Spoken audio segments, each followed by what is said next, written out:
Economex. Entendiendo la influencia política, económica y macroeconómica del mundo en tu día a día.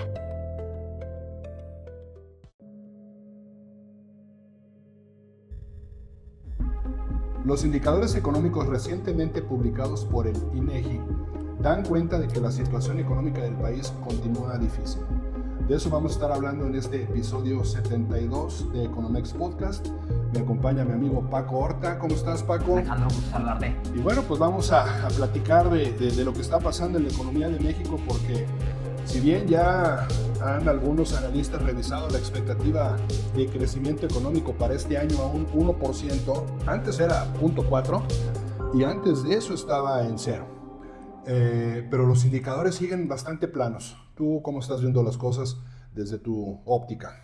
Pues bastante complicadas, como bien lo comentabas, Alejandro, tan solo el hecho de que se está perdiendo entre las familias mexicanas el poder adquisitivo, ya no solamente ya no estamos hablando de comprar ese par de tenis, ese sudadera que te agradó, ese lujito de ir a comer un fin de semana, sino en realidad el poder adquisitivo para comprar lo básico, que es los alimentos, que desde luego pues afecta más a los que menos ahí tienen, y que llega en este septiembre a 25.5%, y ahora se puede comprar una cuarta parte menos, por darles una referencia, una cuarta parte menos en alimentos de lo que se podía comprar, por ejemplo, en diciembre de 2018.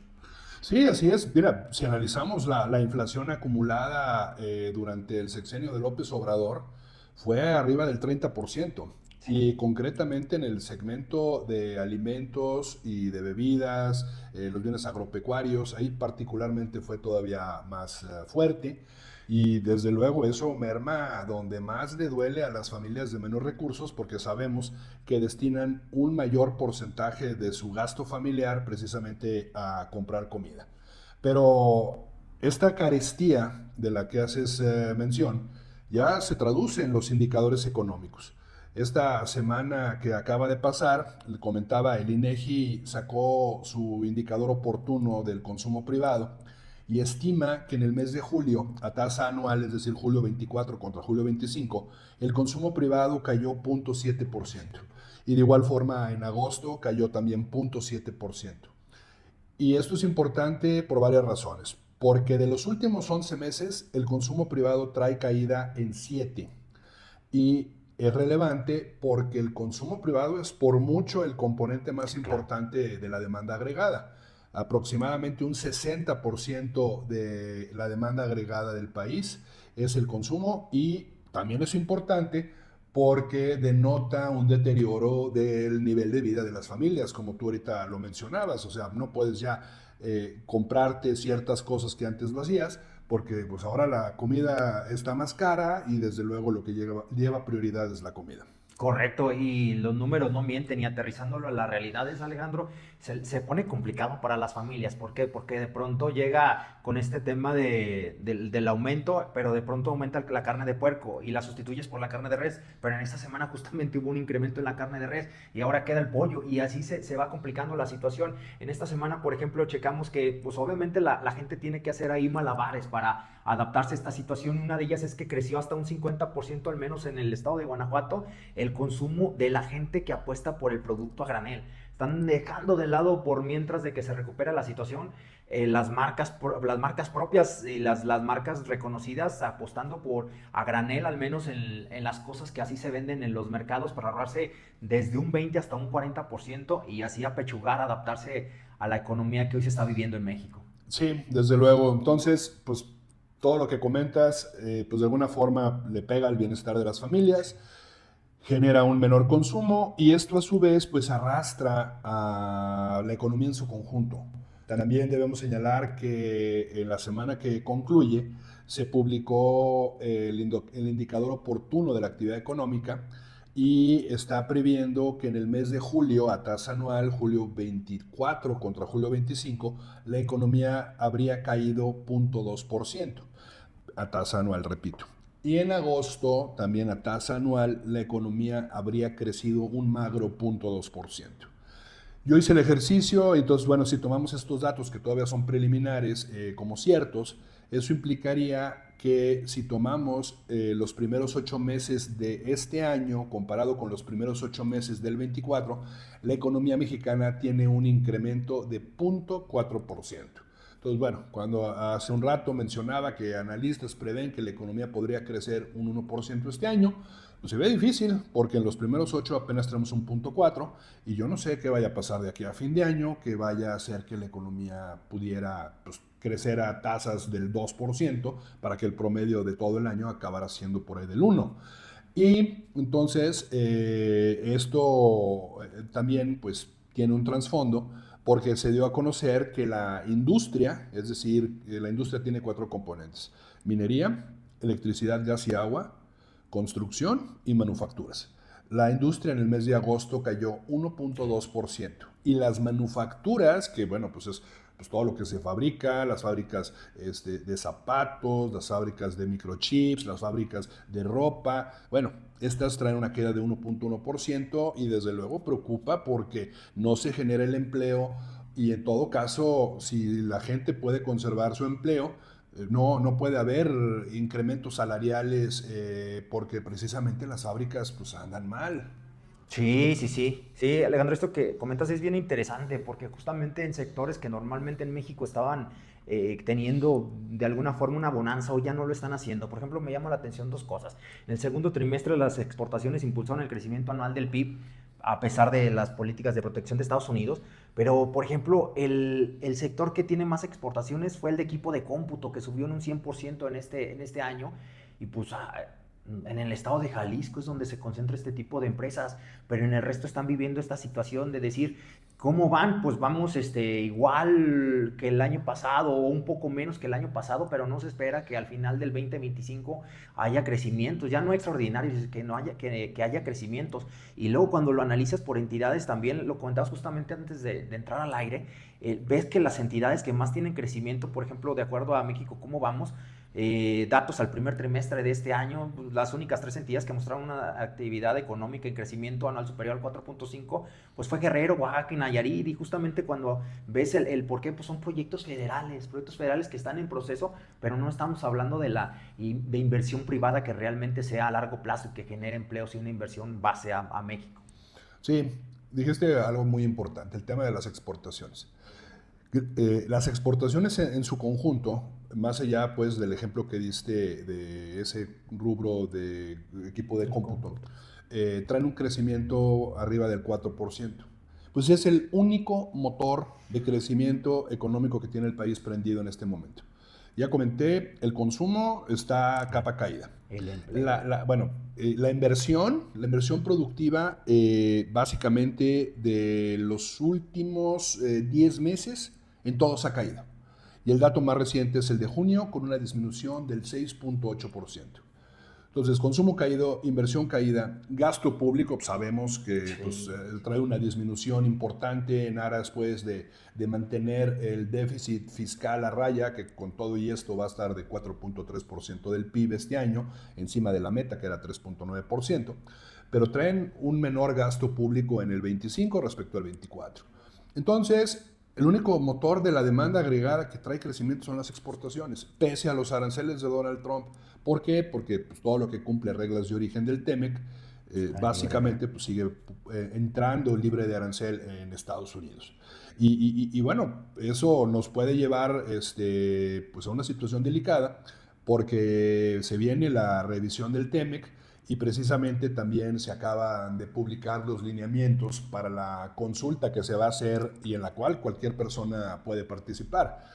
Cualquier ciudadano, cualquier empresario, cualquier empresa, organismo empresarial, cualquier universidad, central obrera, sindicato, todos pueden participar en esta consulta que acaba de abrir la Secretaría de Economía, que va a ser 90 días y pueden hacerlo a través de su portal de internet. Pero aquí la cosa curiosa es que México nunca había hecho esto.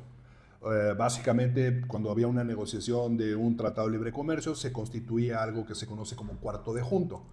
Pero la ley de Estados Unidos sí prevé la consulta. Entonces México, en aras de hacer un símil con Estados Unidos, pues también hizo una consulta, lo cual me parece muy bien, qué bueno. Aquí lo más importante es que pues, el resultado de esta consulta se ha tomado en cuenta.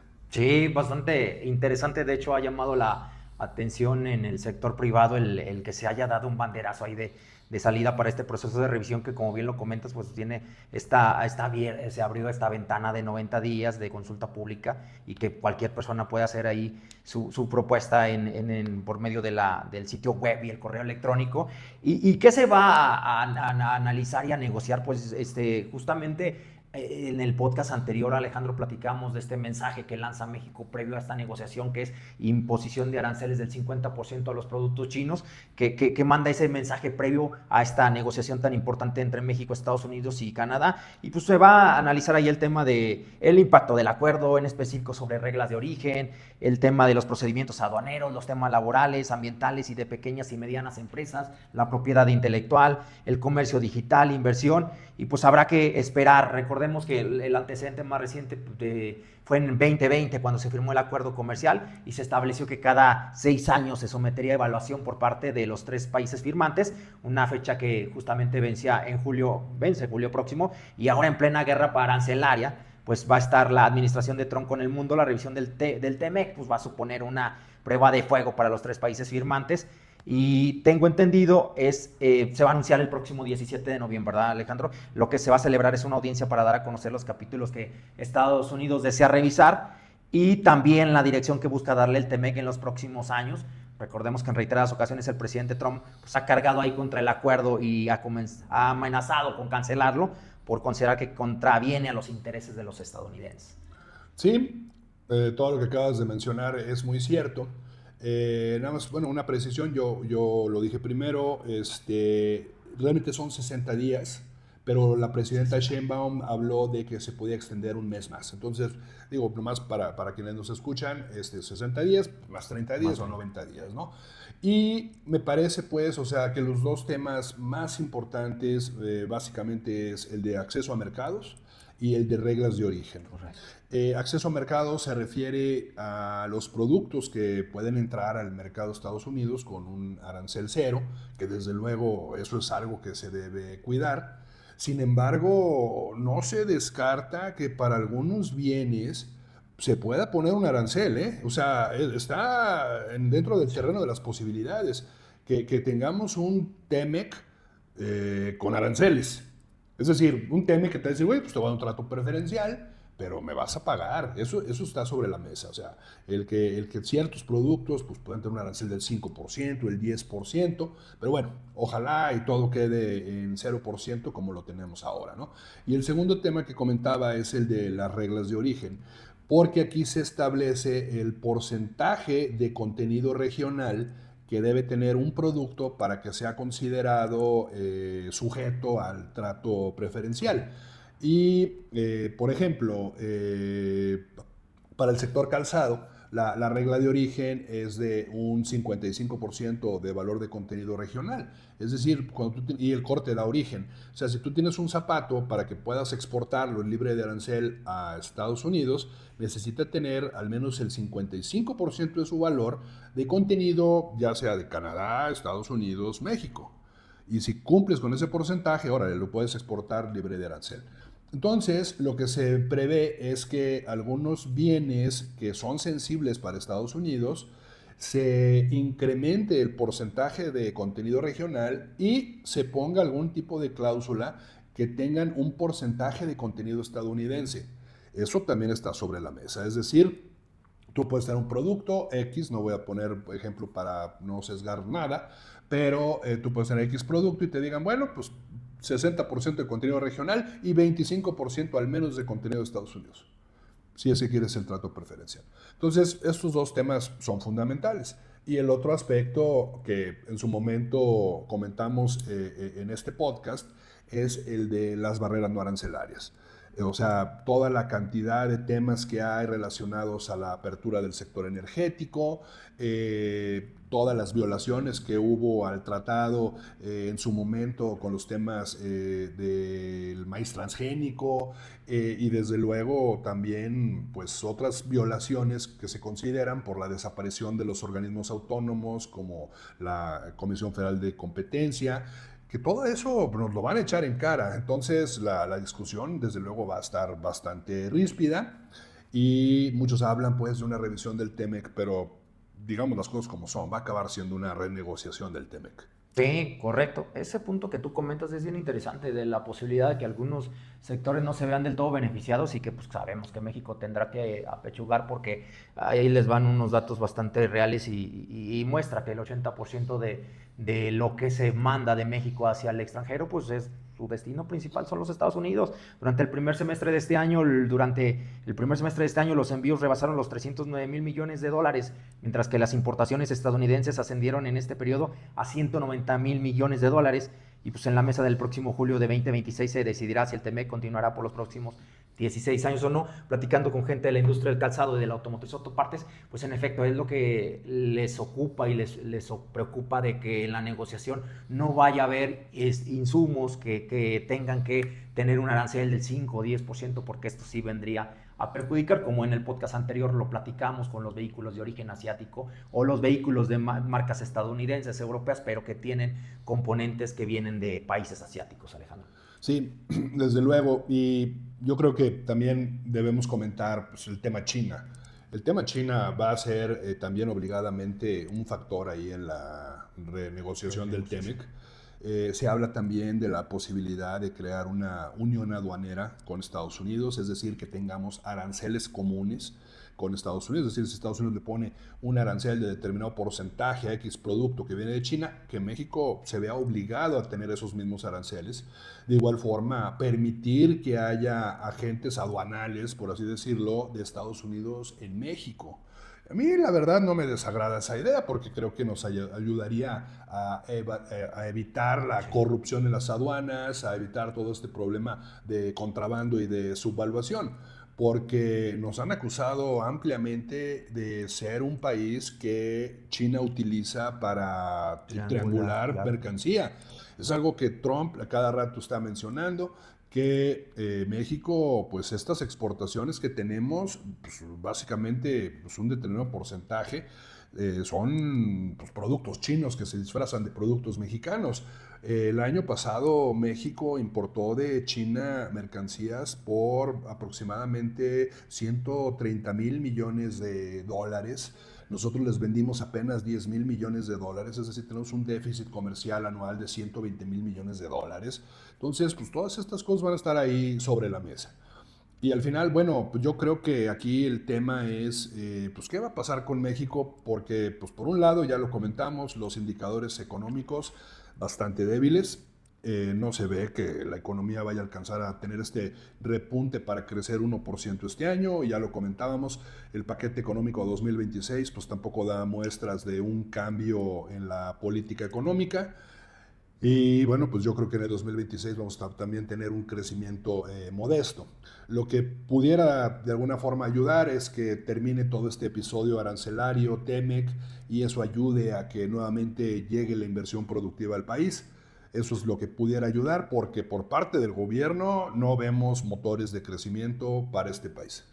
Que en el segundo semestre se espera complicado que así suceda por la misma incertidumbre de los inversionistas, porque ahora esperarán a saber los resultados de la renegociación justamente del TEMEC, ¿verdad, Alejandro? Sí, así es, digo, hay mucha incertidumbre. Ya para terminar, bueno, o sea, el tema de la incertidumbre lo hemos abordado mucho, o sea, se habla, ay, que Donald Trump y que el TEMEC, todo eso ha causado incertidumbre, sí, pero la propia incertidumbre causada por Totalmente. factores internos, la reforma del Poder Judicial, ya vimos el desastre que está haciendo la operación de muchos juzgados, y eso, pues desde luego preocupa a los inversionistas. Vemos ahora la reforma a la ley de amparo que se quiere llevar a cabo, donde pues, las personas van a estar en estado de indefensión. Bueno, ¿cómo quieren que haya inversión con estos factores? Entonces, bueno, a lo mejor peco de optimista, pero yo quisiera pensar que ya una vez pasado el tema de la revisión del TEMEC, donde estas cuestiones de tipo jurídico también se van a discutir, pues que después de esto queden las cosas bien claras de cómo va a estar operando la justicia, al menos para las empresas, tanto nacionales como internacionales, y que eso sirva de catalizador para que vuelva la inversión productiva a nuestro país. Sí, porque el tema del desempleo, la cantidad de gente que sigue desocupada en el país, Es impresionante cada vez más el crecimiento al tema de la informalidad, las empresas con regularidad en cuanto a su equipo de colaboradores, sin mucho margen de ganancia, y eso provoca que no tengan mucha posibilidad también de dar crecimiento en cuanto a sueldos. Entonces la situación es complicada, Alejandro. Sí, desde luego. Ahora sí, ya para terminar, porque ya tenemos el tiempo encima. Tienes toda la razón, o sea, el desempleo está para arriba, pero más allá del desempleo es un tema de la degradación de la calidad del empleo. O sea, el empleo formal ya no se está creando en este país. O sea, los registros en el IMSS, si quitamos los trabajadores de plataformas digitales, Correcto, van para abajo. correcto. Y de igual forma, bueno, pues vemos que cada vez hay más gente en condiciones críticas de ocupación, en subocupación, etcétera. Pero bueno, de eso podemos hablar en un futuro programa. Ya se nos agotó el tiempo, les agradecemos su atención. No sé si quieres comentar algo final, Paco. No, pues que nos sigan ahí en la campanita, que le den seguir para que estén al tanto de toda la información del podcast y que en la semana se genera. Gracias por acompañarnos, y pues acá nos veremos en el próximo episodio de Economex Podcast. Muchas gracias. Nada más también agregar, no olviden suscribirse a economex.substack.com y seguirnos en redes sociales en @PacoHorta en Facebook y X. Y a mí me pueden seguir en X como @Alejandro Gómez. Muchas gracias y hasta la próxima. Gracias.